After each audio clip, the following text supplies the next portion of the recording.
Welcome back to the Pulse of Fitness and Bodybuilding.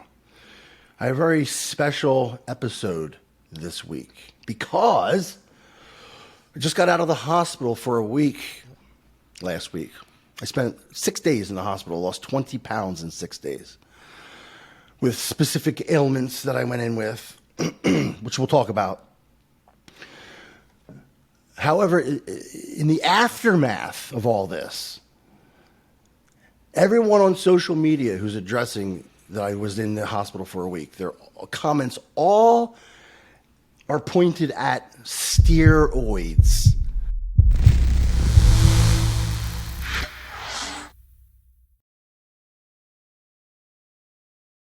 Well, this is why you have to start rethinking your life, Dave. You stop living in the past.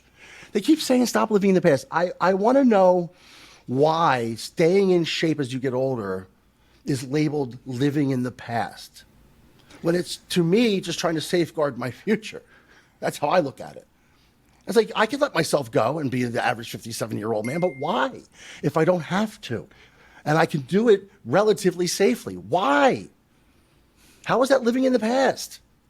I don't see it. Anyway, so everyone's, you really got to start rethinking your life. You got to pick a street. Do you want to live long or do you want to die muscular? And those steroids, you got to really, really stop, cut back. You got to start. And my question is this: is what I was in the hospital for even remotely related to steroids? That's the question. Let's go over what I was in there for, and I want you to tell me what you think, Mike. So am I going to be a part of this, or am I just doing a reaction video? No, we're discussing this. You didn't introduce me. We're discussing You didn't introduce me. As usual, I'm joined with my brother, Mike Pulcinella, creator of Raising the Bar trilogy and many, many other amazing documentaries, and my guest here today. So we're going to talk about this. And also a part of the new Kai Green documentary, Kai's Life Oh, Story. yeah, huge part available of from the new Kai Green. What's it called? Just Kai? It's just called Kai, the Kai Green story, available from Generation Iron Films. I was interviewed for that, and it was really cool to be a part of that. And I have a review. We did a review over on my YouTube channel. Mike's interviews, by the way, in that movie really add a lot to the content, as far as I'm concerned. You spent a lot of time with Kai, one-on-one and behind closed doors. You got to really, really know him during the filming of Redemption, Day in the Life, and what was the other one? Overkill, which was the big one, right? That was the one that got the That most was views. the first one. Yeah, that was the real big one. Okay. Well, the other thing is that being a documentary filmmaker, I kind of knew the kind of sound bites that they needed, so I was exactly. more than So willing. you know what they're looking for, right? Yeah. As a documentarian, I wasn't being disingenuous. Everything I said, I believed, but I knew what kind of things they needed at certain points in the story. So I hope that worked out for them. That I gave them those sound bites. But I'm glad to be here today to discuss what happened with you last week or so. And I know that, yes, even everyone in our family was like, it's got to be the steroids. They were saying that too? How? Well, I want to know how steroids... Not in that way. No, they were saying the same thing. He's got to clean up his act. And you know what that means. Christ. You know what that means. I eat so much better and cleaner than all of them put together do. I'm the only one out of all these people who are saying this who actually drink water and do cardio on a regular basis. Let's back up a little bit. Let's back up a little bit. Let's talk about what was happening to you that made you go to the hospital and how you can be sure that those things are not related to I can't be sure, but use. I want to examine that. Okay. So I started shitting blood. That's why I went to the hospital. But I waited for a few days because I thought it would just go away. And it did start to go away. And I'm like, well, it was just this passing thing. And then it came back. And so I'm like, look, second time it came back, it's like, you shouldn't ignore shitting blood. No. And it was dark. So that's the connotation there is that it's coming from way up inside. It's not just hemorrhoid. It's something deeper, which is more serious. Right. And so that colitis, which I knew it was colitis, because I had it 20 years prior. Mm-hmm. I was diagnosed with colitis 20 years prior when I was going through my first divorce. And the stress that was related to that brought this about. Because colitis is well known to be something that is stress related. Mm-hmm. Colitis, ulcerative colitis. These are all things that start off with a stressful situation, causes inflammation, which causes the downstream problems. So I hadn't had a problem with my colitis for 20 years. Then all of a sudden I'm shitting blood again. So obviously it's relapsing, right? However, I did wait a few days because I thought it would go away. I didn't want to go to the hospital. I just didn't want to fucking go. So it got to the point where I couldn't eat because anytime you ate, it inflamed that problem. It just really exacerbated it. So you end up not wanting to eat, and you also end up not wanting to drink. You don't want to put anything in your system because when you feel good, you just want to leave it the fuck alone. You don't want to put anything in because anything can trigger it. Water, a sandwich, a piece of fruit. You don't know what to eat or what not to eat, so you don't eat anything. So after 3 days, I was starved and dehydrated because I hadn't had it. The more significant thing is that I was dehydrated. 3 days without water is horrible. None at all. So think about it. I'm going into the hospital 3 days having not eaten and 3 days having not had anything to drink. So when I got in there, my numbers were horrible. First of all, inflammatory responses were off the charts because I had what's called pancolitis, which is the entire colon is inflamed. And that had led to me not drinking or eating, which led to severe dehydration, which led to a kidney issue. So I went into the hospital with 2 issues.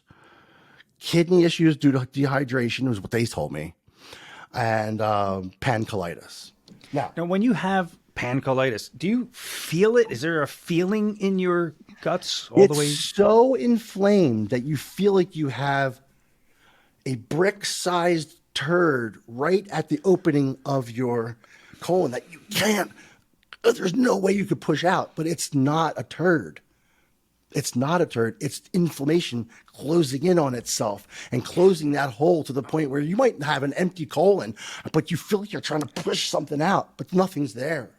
The only thing I can compare it to is when you have a sinus infection and the sinuses become inflamed and it feels like you need to blow your nose, it's exactly but there's nothing like that to come out. It's really just everything's so inflamed. It's just closing up the You ever take passageway. Viagra and it completely clogs up this entire area?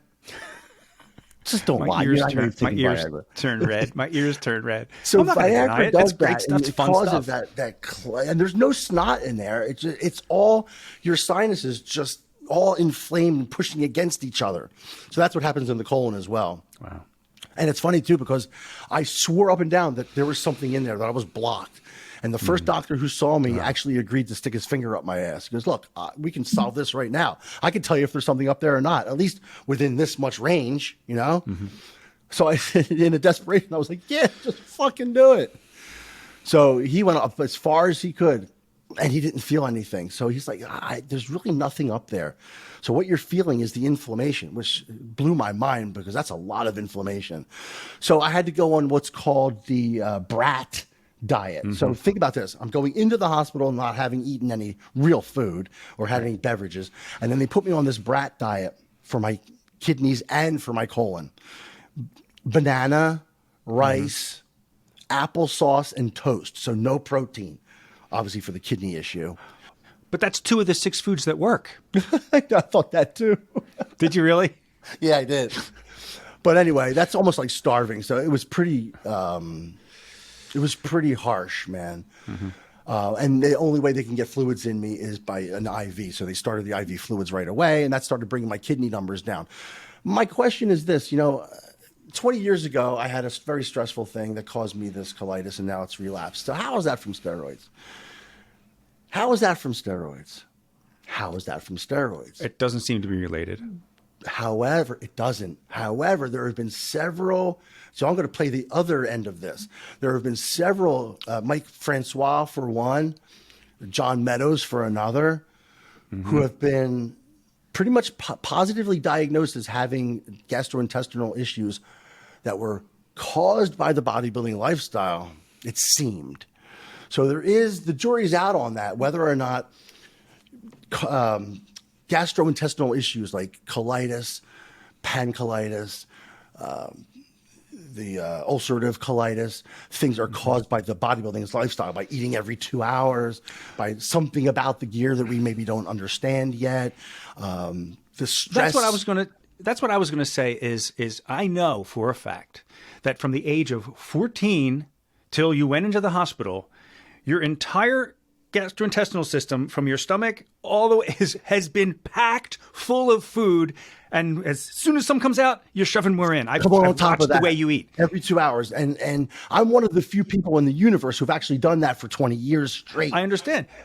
So do you think that is a stress to that system that could be alleviated with, I hate to say this, like intermittent fasting or something like that? I would much sooner admit that the eating component of bodybuilding is 100% responsible for my pancolitis than anything having to do with steroids. Having said that, I think that there are definite times and places for intermittent fasting, and my situation is one of them. So what I've been doing is I fast for 12 hours, and then I have a window of like 6 hours. I've been doing that. And although it's not really good for bodybuilding, like I haven't gained the weight back that I lost in the hospital, but I feel good. So I'm at a point now where I'm eating in a way that really gives my digestive system a break. So, well, one of the factors that you may not have considered is, do you think taking the vaccine has caused all of this? You know I haven't been vaccinated. I know you haven't. And that's the point I want to make, because I want to stop all the idiots who are going to comment under here, it's the vax, it's the shot, it's the vaccine. You think that's going to happen? The COVID. Yeah. Yes. Yeah. If we didn't say this, it would have happened. So, you think so? He didn't take it. Right. Look, everybody, he hasn't taken it. And I have, and he hasn't. And, things happen. Yeah. Things happen. People have been bombing our video. This is definitely not from the vax people. It's not. So you can save that argument. Can we even say that? I mean, I've heard of a lot of people getting demonetized because they're using the word vax. Is that true? So they say. I'm not sure about that. I'll bleep it if I have to. But anyway, this is an important point to make because I'm not vaccinated. I haven't had COVID.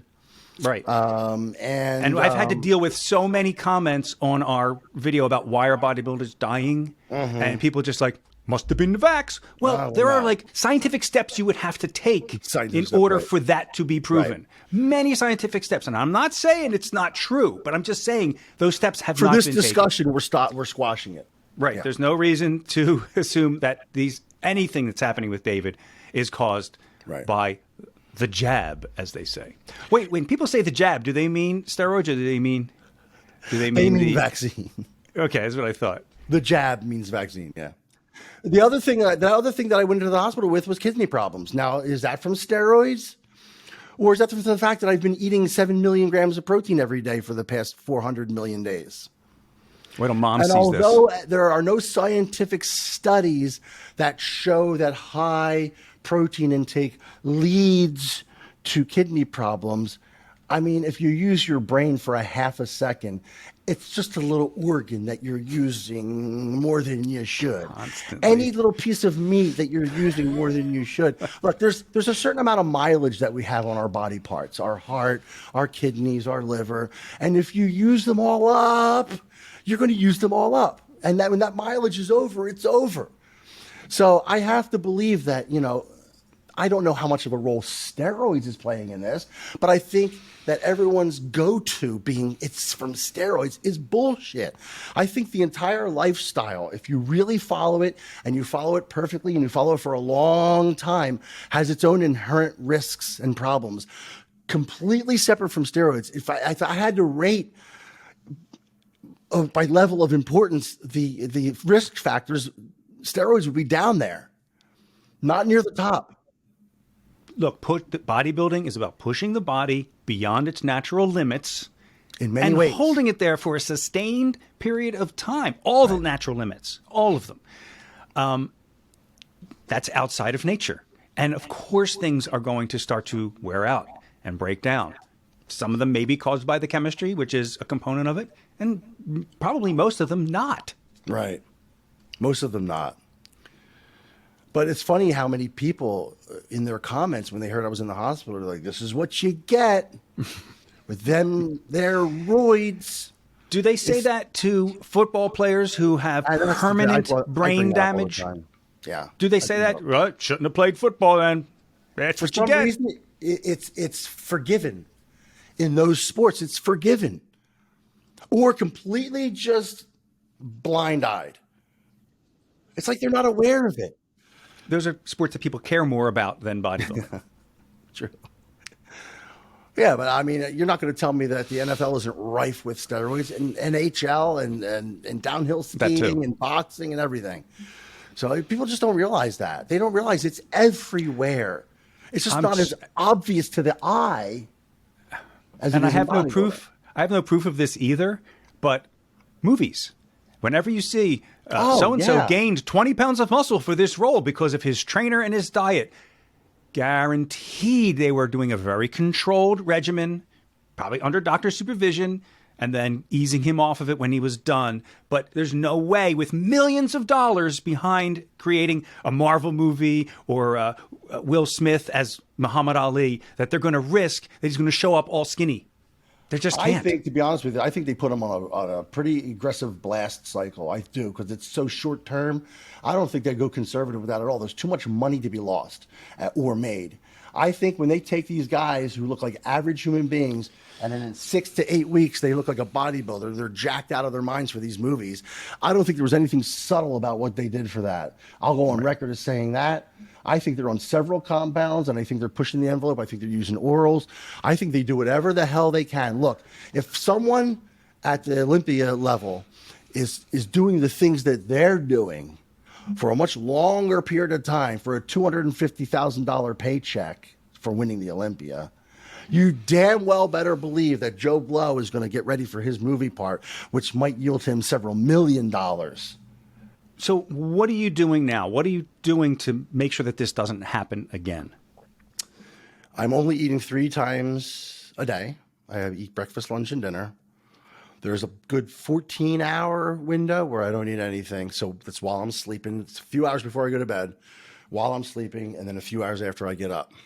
And then I have breakfast, like I'll have it after we do this. And then I'll have a lunch, and then I'll have a dinner. And they're small meals.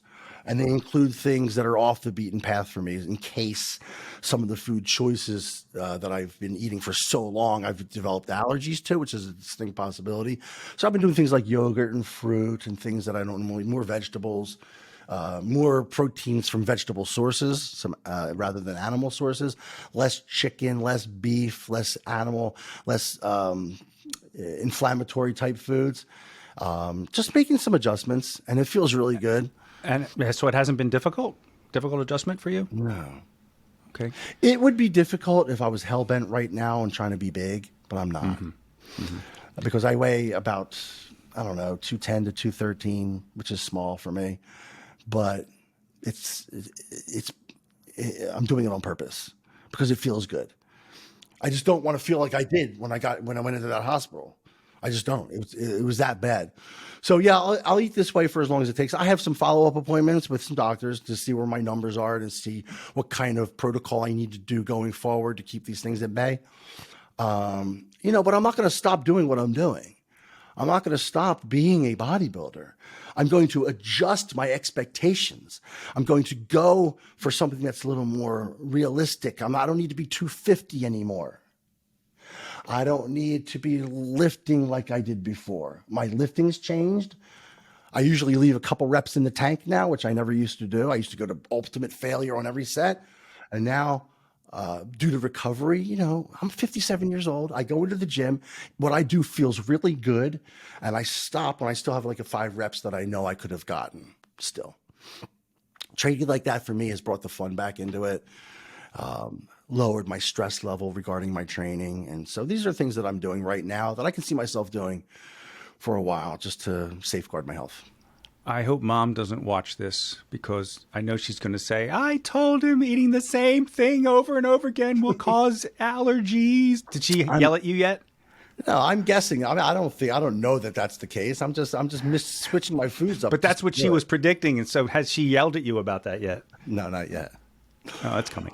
No. But, my bottom line here is, why is steroids always the scapegoat? Why? Right. Right. Why? The jury is out. Did steroids put me in the hospital? I don't know. You don't know. But the jury's out on that. And as long as the jury's out on that, why are we going to 100% say it's from steroids? I mean, it's much more likely the stress I was going through from my first divorce and my dehydration from not having had anything to drink for 3 days brought my numbers up.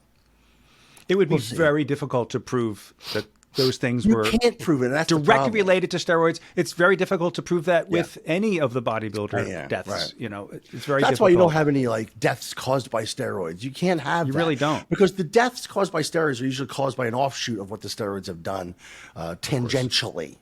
You know what I mean? Like they cause insidious, for an example, they cause insidious rising of the bad cholesterol, which doesn't do anything in the short term, but over 20 years clogs you all up. When you die from that, they'll call it cardiovascular disease, but it wasn't from steroids, but it was from steroids. Yeah. Right. Okay. Right. You see how that's a gray area there? Yeah.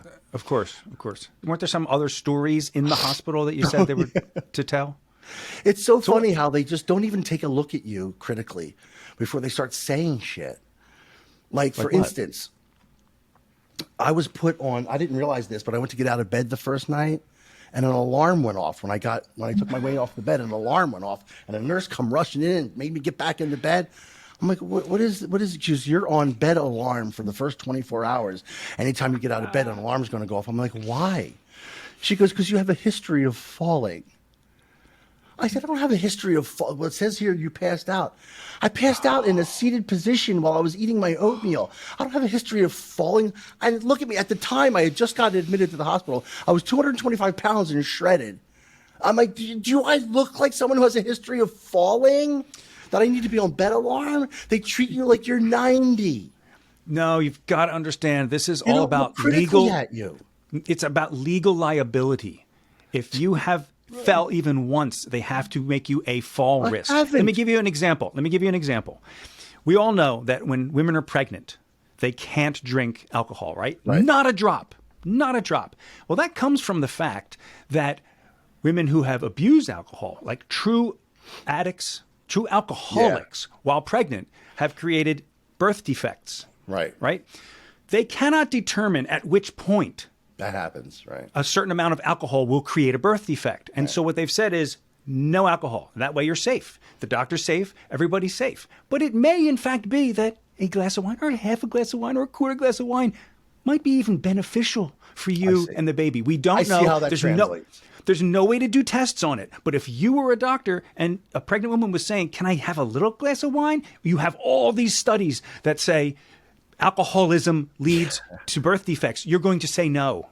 You're going to say no at all. That's the way you have to go, or else you would be liable, legally liable for that. Anything that happened to that Translation, woman. I have a history of falling. So you have a history of falling.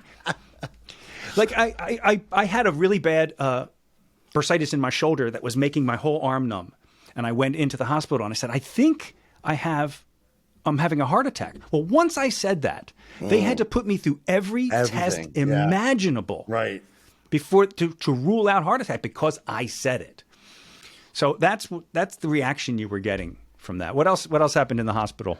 So I was in there over the weekend, and over the weekend they're very poorly staffed. There's no nurses on call, so Which doesn't make sense because people are sick on the weekends as much as they are during the week. Exactly, but there's nobody there to help you. So I'm tethered to an IV, and the whole thing with the bags and everything. So I can't really move out of the bed. Plus, I had that alarm on for the first 24 hours. They took it off after the first 24 hours. That's got to be horrible. So I had a piss jar, that I was peeing into. It was pretty big. It was probably a half a gallon jug. But after 2 pisses, it's absolutely 100% full. And it's the middle of the night, and I have no nurse on call. And I can't get out of bed to go empty it so I can piss again into it. Because the alarms will go off. Everyone will be up. Absolutely. Right. So I just put it on the tray that was next to my bed.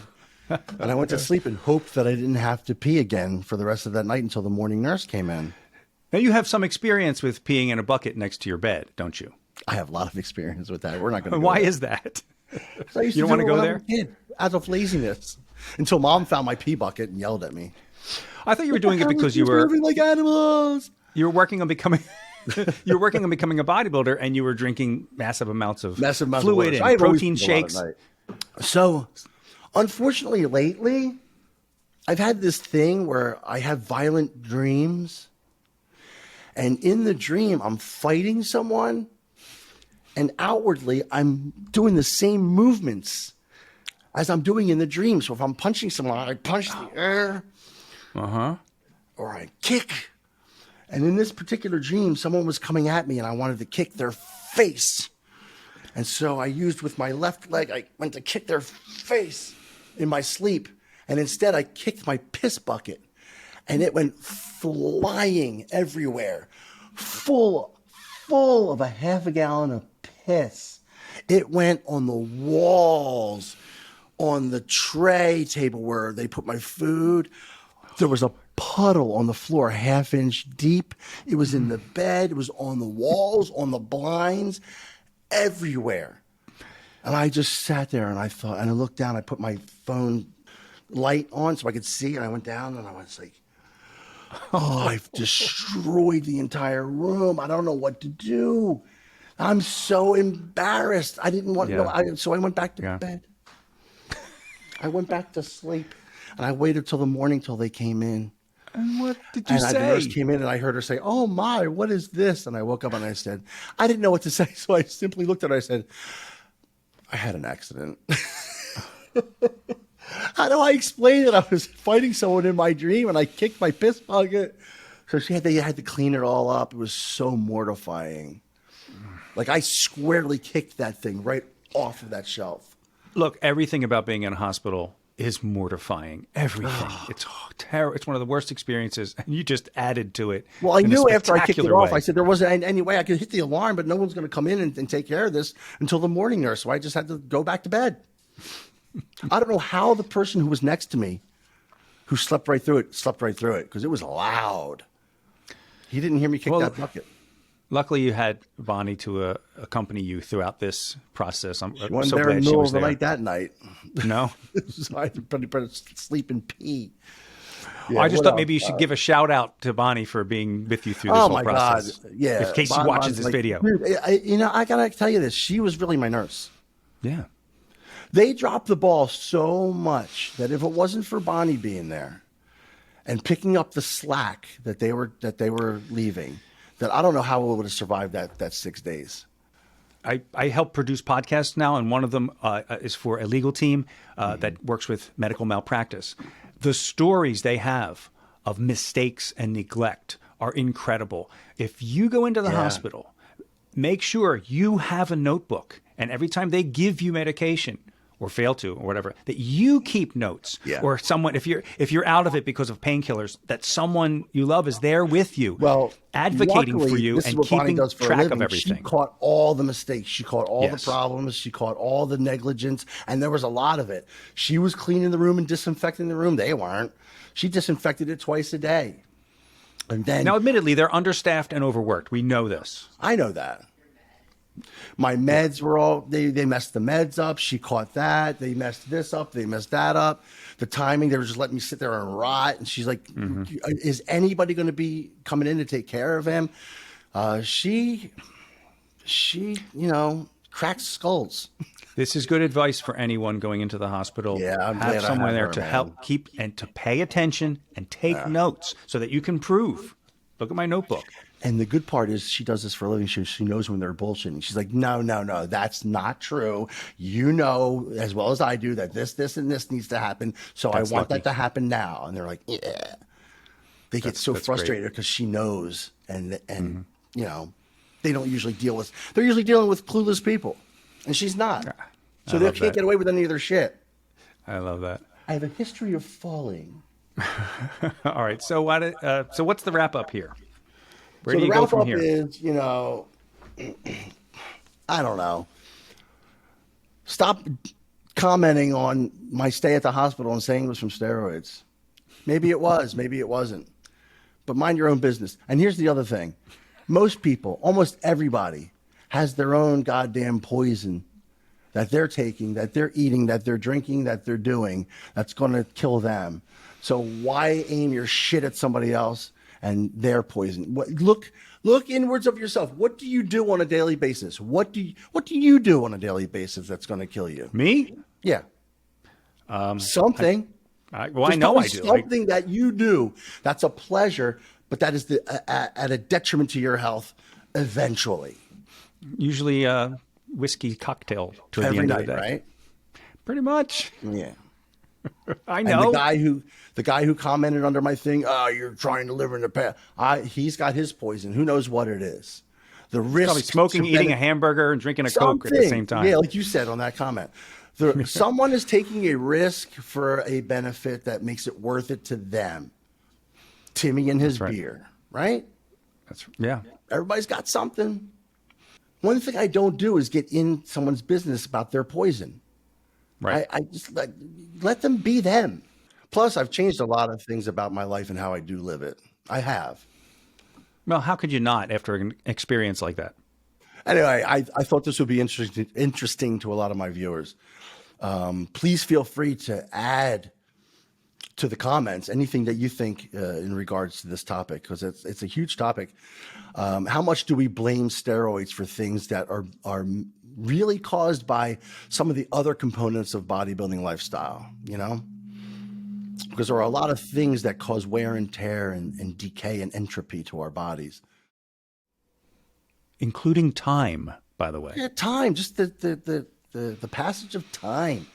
Look, even if you do nothing, even if you just sit there, you're going to eventually decay and die. That's doing nothing. That's right. So you got to, at some point, say to yourself, I want to live my life the way I want to live my life. And I'm willing to take this risk for this benefit. And everyone does it. Everyone does it. I don't care who you are. You do it. You just don't realize it because it's maybe a mainstream thing that everyone else does too. So it's accepted. But anyway, Speeding, moving driving back to our fast. regular program. What's that? Speeding, driving fast. Some people drive incredibly fast on the That's highway. a very good example. 100 miles an hour. Do you know Very what good happens example. when you have a little accident at 100 miles an hour? Or texting You're and driving. Or texting and driving. That's How many probably people still do it? So there you go. There's a couple That's of your examples. poison. Texting and driving was going to kill you. And other people, by the way. That kind of stuff takes out other And people it puts too. others at danger. If I put a needle in my ass, that's putting no one else in danger. We will be back to our regular programming. I just wanted to get this out because I feel like it's pretty compelling. I do want to know what your thoughts are. So leave a comment in the comments section talking about your take on this. How much do we blame steroids for the problems that we end up having? And how much can we assess the rest of the bodybuilding lifestyle as part of the problem? You know, what percentage of blame should they take? Mike, do you have anything to add, brother? No, but I'm just glad you're okay. We Yeah. were really worried about you for a while, and so I'm glad it wasn't as bad as it. It sounded pretty bad at times, so I'm glad you're feeling better. Well, it was and- when I first got there, but they took care Yeah. of things so for the most part. I'm just glad to see you and that we're doing this again. So And I'm being happy. proactive about it. So